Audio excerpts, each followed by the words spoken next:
আমি বললাম যে এই গাছটা হলো আমার আমার বাপ লাগাইছে, এর কোনো প্রমাণ আছে?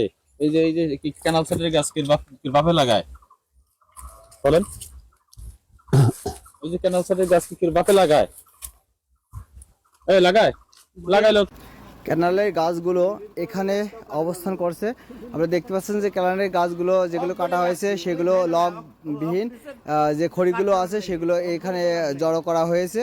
আমরা তারই দৃশ্যগুলো আপনাদেরকে দেখানো হচ্ছে। কিনা নান্টু বিশ্বাস। আপনি ক্যান্সার গাছ জি।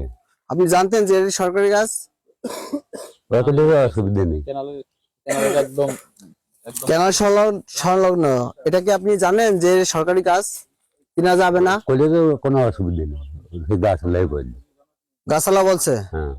গাছালা কিটা নাম কি? নান্টু বিশ্বাস। নান্টু বিশ্বাস।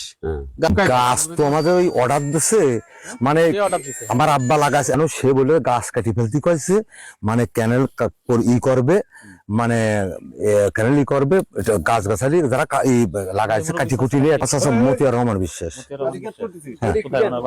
হ্যাঁ, এই যে মানে আছে আমাদের এই জায়গায় বলছে যে গাছ কাটিয়ে ফেলতে কয়েছে, গাছ কাটিয়ে ফেলতে কয়েছে। হ্যাঁ, ও না, ওই যে ওই ওই যে ক্যানেলটা দেখে টাকে ওই যে গাছ হচ্ছে কাটছে, তাই কাটেছে। না না না, অর্ডার দিইনি এখন। ভূমি অফিস থেকে কোনো অর্ডার দিয়েছে আপনার? না, ওখান থেকে অর্ডার দিইনি। তার গাছ তো ওইভাবে সবাই কাটতেছে, ওভাবে পরিষ্কার করেছে। সরকারি গাছ, সরকারি গাছ, সরকারি গাছ। আমি আপনাদের সরকারি গাছ আপনার কাটা কি এখতিয়ার আছে? না, এখতিয়ার নাই। তার যেখানে পাবেন সেখান থেকে কেটে ফেলবেন? না না, তা তো কাটা যাবে না, কিন্তু এখন আমার তাই জায়গায় আপনি গাছ লাগাতে পারেন, ফল ভোগ করতে পারেন, কিন্তু গাছ কাটতে পারেন না। এটা জানেন আপনি? এটা ঠিকই ঠিকই। তাহলে আপনি সরকারি গাছ কেন কাটছেন? কোনো অনুমতি আছে? না। হ্যালো, কি ব্যাপার? কোনো অনুমতি নেই। সরকারি গাছ কাটা তো নিষেধ, আপনি জানেন তাই না? তো এই গাছটা কাটতেছেন আপনি কিসের বিনিময়ে? ভাই, আমাদের বাড়ি হলো শ্রীপুর, আমরা জোন, আমরা লিভার, আমাদের মহাজন নিয়ে আইছে, আমরা কাটতেছি। আমরা তো আমরা কাটতে কে নিয়ে আইছে আপনার? আমাদের মহাজন আছেন লিয়াকত। লিয়াকত নিয়ে আইছে। জি, ঠিক আছে।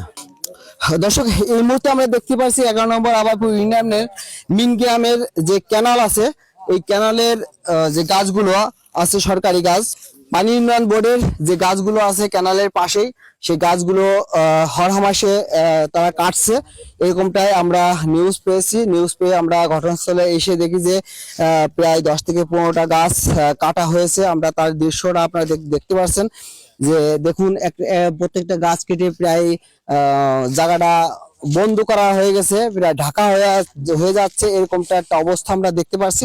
আপনাদেরকে দেখানোর চেষ্টা করছি যে সরকারি গাছ এবং পানি উন্নয়ন বোর্ডের যে গাছগুলো আছে সেই গাছগুলো কাটা হচ্ছে অলরেডি। দেখুন এই যে গাছগুলো, এই পাশে রয়েছে ক্যানাল, এই ক্যানালের ধারে যেগুলো যে পানি উন্নয়ন বোর্ডের যে গাছগুলো সেই গাছগুলো কাটা হচ্ছে। এখানে আমাদের হাটপাতিপুর ক্যাম্প ইনচার্জ শামীম সাহেব সে ঘটনাস্থলে এসে সে সত্যতা যাচাই করছে এবং তারা দেখছে যে এখানে সরকারি গাছ কাটা হচ্ছে। আমরা দেখতে পাচ্ছি যে বর্তমান এখন পর্যন্ত 10টি গাছ কাটা হয়ে গেছে অলরেডি। খড়ি পর্যন্ত এখান থেকে বিলুপ্ত হয়ে গেছে। আর এই যে গাছগুলো রয়েছে এই গাছগুলো হয়তো বা প্রশাসন না আসলে পরে এই গাছগুলো কাটা হয়ে যেত, এরকমটা আমরা দেখতে পাচ্ছি। দেখতে পাচ্ছেন যে কাঁঠাল গাছের যে খড়িগুলো আছে সেই খড়িগুলো ইতিমধ্যে আমরা আসার আগেই এগুলো বাইরে চলে গেছে, আর শুধু লগগুলো পড়ে আছে। তার দৃশ্যগুলো আপনাদেরকে দেখানোর চেষ্টা করছি এবং আমরা সরাসরি লাইভে যুক্ত হয়ে রয়েছি। আমরা দেখতে পাচ্ছি যে নান্টু উনি গাছ বিক্রয় করেছে। এই ব্যক্তি লিয়াকত নান্টু সাহেবের কাছ থেকে এই সরকারি গাছগুলো কিনছে লিয়াকত হোসেন।